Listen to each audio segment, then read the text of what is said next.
بسم اللہ الرحمن الرحیم۔ آج بات کرتے ہیں وسوسہ اور گمان کے بارے میں۔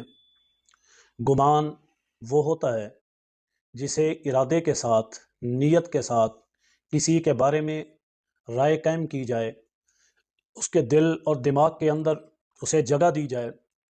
اگر وہ رائے اور گمان اچھا کیا جائے گا تو اللہ تعالیٰ اس کا بدلہ دیں گے۔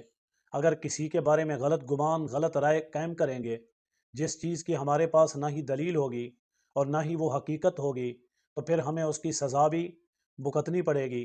وسوسہ وہ چیز ہے جو انسان کے دل اور دماغ کے اندر بغیر کسی ارادے کے، بغیر کسی نیت کے، بغیر کسی خواہش کے آ جائے۔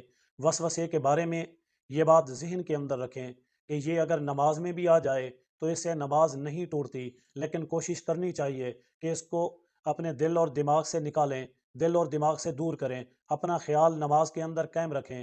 اس کے بارے میں ایک چھوٹی سی بات حضرت عمر رضی اللہ تعالیٰ عنہ فرماتے ہیں، بخاری شریف کی روایت ہے، جس کا مفہوم یہ ہے کہ جب میں نماز کی حالت میں ہوتا ہوں تو اس وقت مجھے وسوسے آتے ہیں، اور ایک لشکر کو کہاں بھیجوں، دوسرے کو کہاں بھیجوں، کس کی ذمہ داری کہاں لگاؤں، یعنی ان چیزوں کے بارے میں مجھے وسوسے، خیالات نہ چاہتے ہوئے آتے رہتے ہیں۔ اگر ہم حضور علیہ الصلوۃ والسلام کی زندگی سے بھی وسوسوں کے بارے میں دیکھنا چاہیں تو یہ حقیقت وہاں سے بھی ملتی ہے۔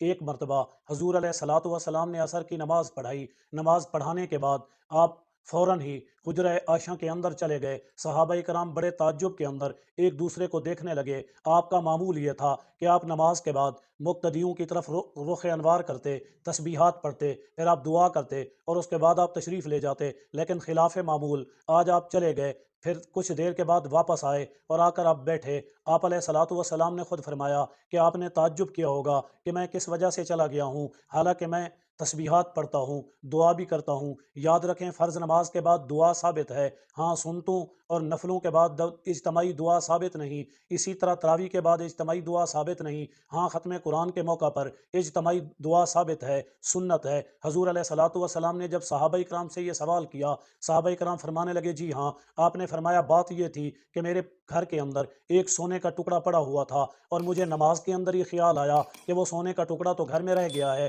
میں نے ضرورت مندوں کو اور مساکین کو، یتیموں اور غربا کو تقسیم نہیں کیا، اور اب تو وقت بھی غروب کا قریب ہونے لگا ہے، اسی وجہ سے میں گیا اور گھر والوں کو تاکید کی کہ آپ فوراً اسے تقسیم کر دیں، ضرورت مندوں اور مستحقین میں تقسیم کر دیں۔ یہ نہ ہو کہ یہ رات کو ادھر رہ جائے اور اللہ تعالیٰ مجھ سے یہ سوال کریں کہ جو چیز آپ کو تقسیم کرنے کے لیے دی تھی، ضرورت کے لیے دی تھی، ضرورت مندوں کے لیے دی تھی، وہ اس رات کے اندر آپ کے گھر میں کیوں رہی؟ یہی خیال اور وسوسہ ہے۔ فرمایا کہ اس سے نماز